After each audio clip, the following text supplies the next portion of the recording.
तो चलिए शुरू करते हैं। Good morning students. Now you see after finishing the exercise 4.3 we are going for exercise 4.4. Here in exercise 4.4 minor and cofactor. This is not new things.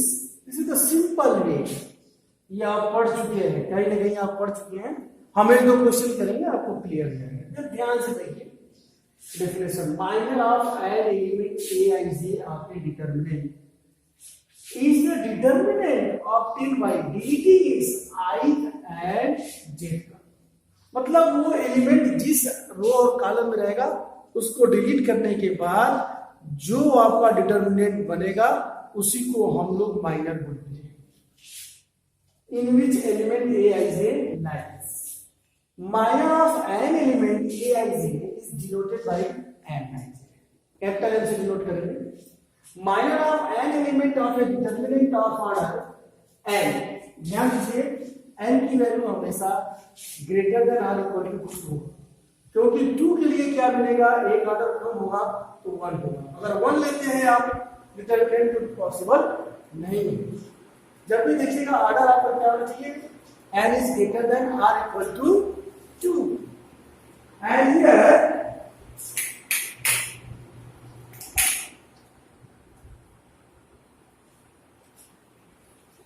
so एक example से आपका clear हो जाएगा कि माइनर जब भी होगा एक कम हो जाएगा। जितना ऑर्डर रहेगा, जितने ऑर्डर का रहेगा तो उसका माइनर क्या होगा, एक ऑर्डर कम हो जाएगा n-1। और याद रखिएगा कभी भी n इक्वल टू 2 से कम नहीं होना चाहिए, तो n इक्वल टू 2 से क्या होगा, 1 होगा।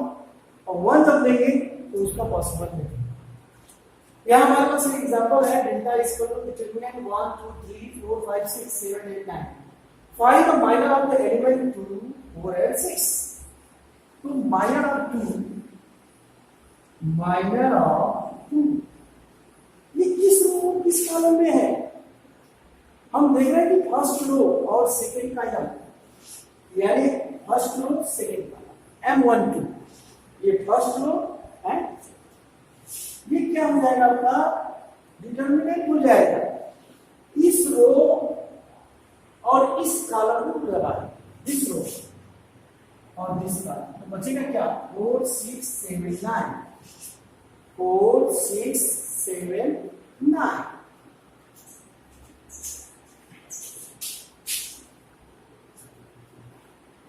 अगेन माइनर ऑफ किसका निकालेंगे, 4। ये किस रो किस कॉलम में है, second row first column, that means n2 1। इसको हम लोग कैसे लिखेंगे, ये सेकेंड रो और फर्स्ट कॉलम आई होता है, आई आपका फर्स्ट वाला जो आई रो होता है।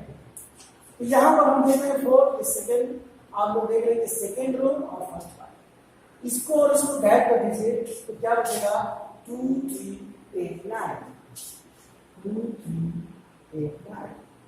ध्यान देते जाइए, इसका ऑर्डर क्या है, 3 है, इसका क्या ऑर्डर है, 2/2, एक कम आएगा। यदि हम लोग ऑर्डर 2 ही लिखते हैं 2/2 या 2, लेकिन एक ही बात है 2 लिखो चाहे 2/2। अब 6 की बात करते हैं। 6 के लिए अगर हम लोग नोट करें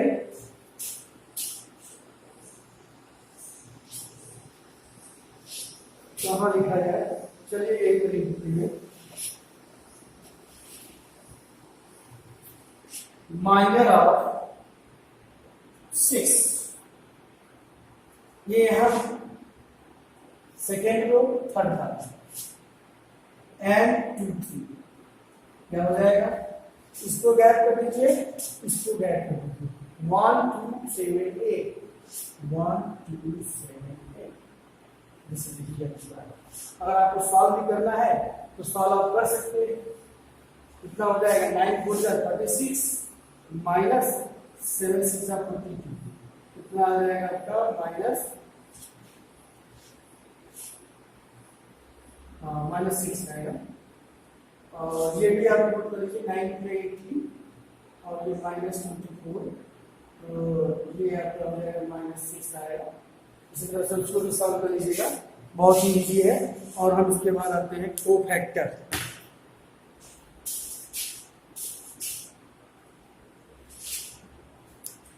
चलिए आइए देखते हैं अब कोफैक्टर क्या होता है। Cofactor of an element Aij denoted by Aij is defined by Aij is equal to -1 power I plus j Mij, where Mij is minor of Aij. Example, delta is equal to 1, 2, 3, 4, 5, 6, 7, 8, 9. And we have to find cofactor of 5, 8 and 3. How to find? देख लीजिए क्या हो गया आपका cofactor of 5, cofactor of 5। अब आपको ये देखना है कि 5 इसमें है, यानी A किस रो किस कॉलम में है। This is the second row second column. अब देखो ना सेकेंड रो सेकेंड कॉलम 2 2, यानी यहां क्या लिखेंगे -1 power 1 plus 1 plus 1 and 2 2 -1 power 2 this up to 2। इस रो और इस कॉलम को बैक कर देंगे तो 1 3 7 9 1 3 7 9। This will B plus, you will write 9 minus 21। What is this? 11 में से 9 गया तो कितना बचा 2, this -12। तो कुल मिला के कोफैक्टर निकालने का बहुत ही इजी तरीका है, हम निकाल दे रहे हैं इसी समय। इसको भी जरा ध्यान दीजिए, कोफैक्टर ऑफ 3 कहाँ है? First row third column, first row third column, यानी -1 पावर 1 plus 3। यहां पर आपका हो जाएगा M13 -1 पावर 4। व्हाट इज, इसको ऐड करिए 4 5 7 8 4 5 7 8 and this will be plus, you can write 8 4 is 32 and this minus 35, this is -3। आप इस तरह से निकाल लेंगे कोफैक्टर और माइनर, इसका बहुत बड़ा रोल है आगे।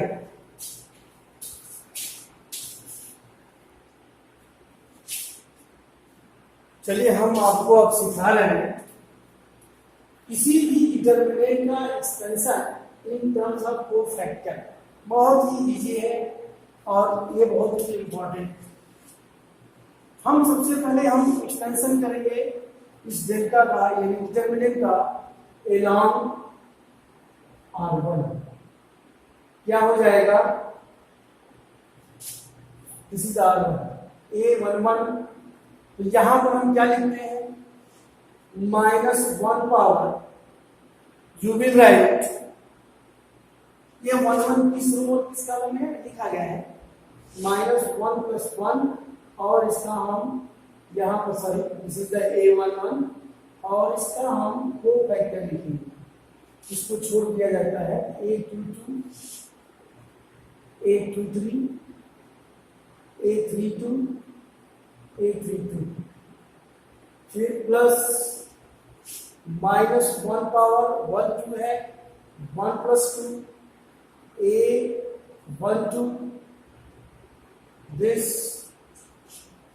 इसको गायब कर दीजिए A21 23 और ये 31 33 अगेन -1 पावर 1 3 1 plus 3 A13। यहां पे क्या हो जाएगा, इसको गायब कर दीजिए A21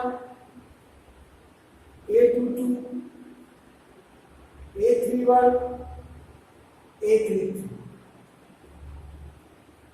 तो इस तरह ये 1 1 हो गया, ये 2 2 हो गया। आप ध्यान दीजिएगा, इसको सेम होना चाहिए। हम देख रहे हैं A11 को अगर निकाल लिया जाए तो ये दोनों मिला के क्या हो जाएगा, capital A1। This is the full factor. जहां पर A12 और ये क्या हो जाएगा A12 और यहाँ पर A13, this is the A13, this is the delta. Similarly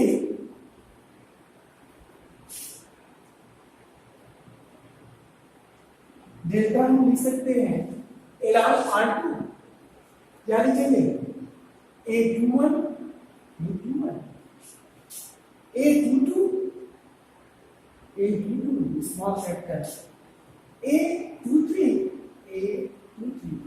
ये दोनों कैलकुलेशन होना चाहिए तभी तो ये सही है, अदरवाइज अगर ऐसा नहीं है तो क्या होगा, जीरो।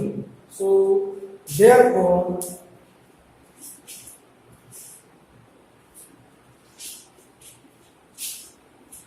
देखिए अब हम जो बताने जा रहे हैं आपको बहुत ही इंपॉर्टेंट चीज है। यहां पर ये लिखा गया है कि कोरिस्पॉन्डिंग हम उसके रो को ले लें और उसके एलिमेंट को ले लें। कोरिस्पॉन्डिंग रो की जो आपका एलिमेंट है इसका कोफैक्टर R1 है, R1 के लिए हमने ओपन किया था A11 फैक्टर A1, ये कोफैक्टर है। A11 कोफैक्टर A12 इसी का cofactor plus A12 sorry this 13 और इसका कोफैक्टर, तो ये डेल्टा की वैल्यू होगा।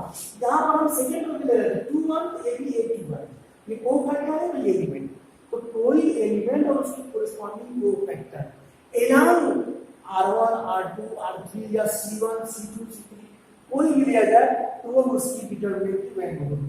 तो sum of the product of the element of any row or column with their corresponding cofactor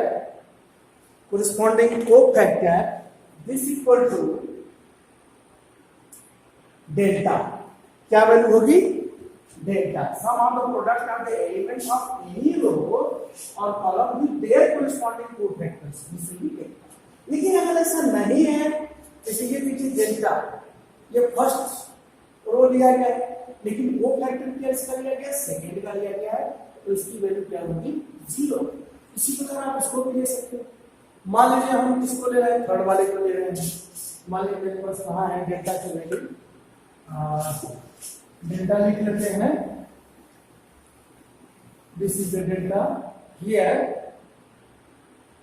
A11 A12 A13 A21 A22 A23 A31 A32 और ये 3। हमें इसको ओपन करना है। मान लीजिए हम इसी के अलावा कर रहे हैं तो क्या ले लेंगे A11, अब हम देखिए हम क्या लेंगे, इसको ले लेंगे A12, फिर A21, लेकिन ये क्या लेंगे A22 A31, ये तो लिख रहे हैं हम C1 की वैल्यू, लेकिन वो फैक्टर किसका ले रहा है, C2 की वैल्यू, तब भी ये क्या होगा आपका जीरो। ये 31 इधर हो गया 32, इसकी वैल्यू क्या होगा जीरो। तो कोई भी डेल्टा लेंगे, अगर हम रो ले रहे हैं और उसका कोई फैक्टर ले रहे हैं, एलिमेंट और उसका sum of the product of elements of any row or column with their corresponding factor, this will be delta. अगर ऐसा केस नहीं है तो डेल्टा क्या हो जाएगा, जीरो, उसकी वैल्यू क्या आएगी, जीरो। हम लोग एक्सरसाइज पर चलते हैं, बहुत मजा आएगा एक्सरसाइज में।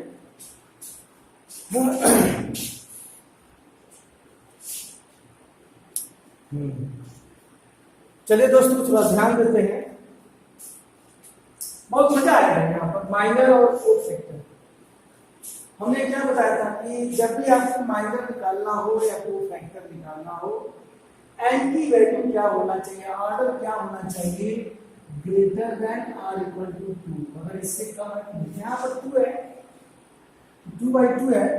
चलिए शुरू करते हैं। 2 का क्या होगा, माइनर ऑफ 2, इसको हम लोग बोलेंगे AM1, first row first column, इसको गैप करेंगे, इसको गैप करेंगे, जिस ऐसे और ऐसे, ये इस रो में है, इस कॉलम बचा क्या 3।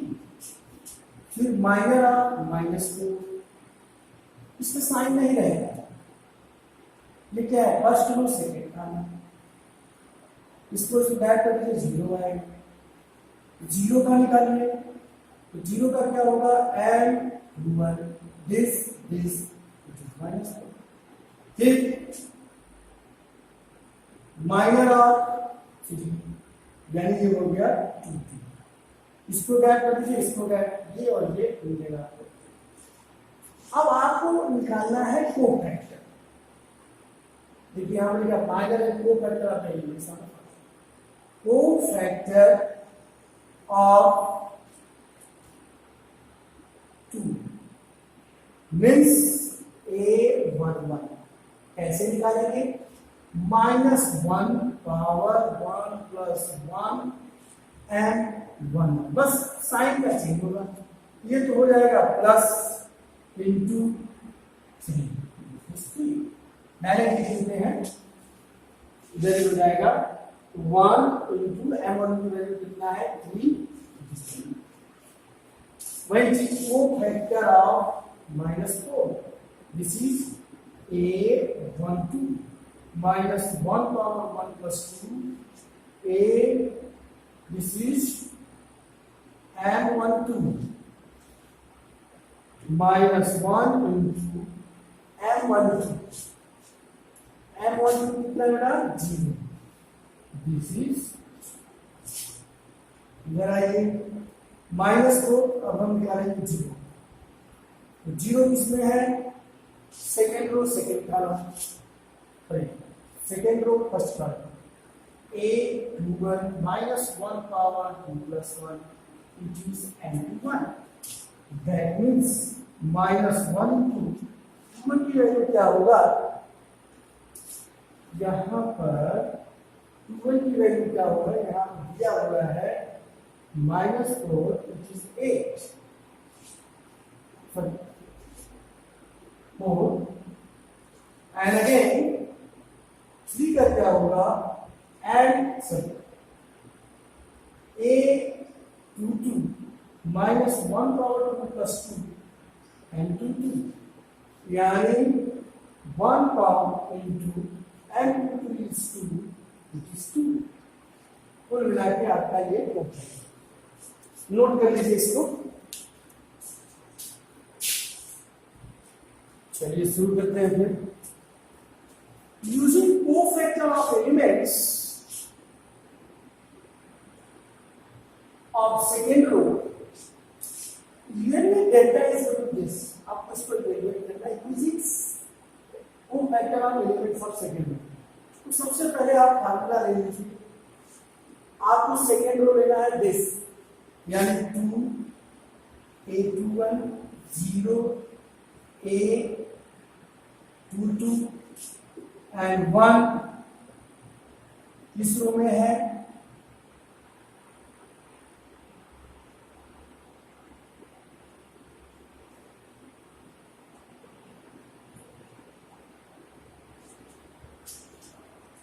सेकेंड रो पर।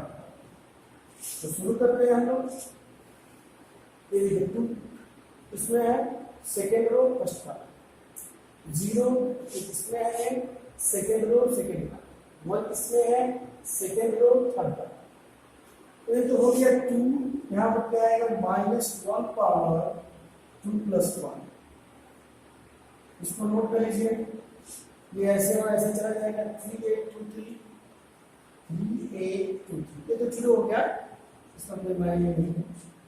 और यहाँ है 1 into this, यानी 2 -1 power 2 plus 3, second row third column, इसको भी लिख लीजिए, ये और ये गायब हो गया, 5 3 1 2 5 3 1 2, and here this delta is equal to 2 into -1 power 3, which is the -1, and this will be 3 3 is 9 -16,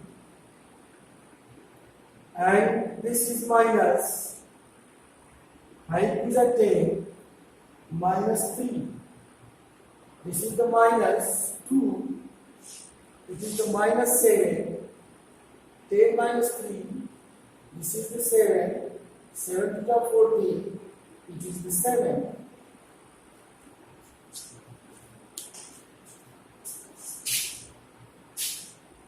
minute. तो नोट कर लीजिए, फिर इसके बाद हम लोग मिलते हैं बहुत ही इंपॉर्टेंट टॉपिक के लिए। कल नेक्स्ट लेक्चर में मिलते हैं। This much only. Best luck.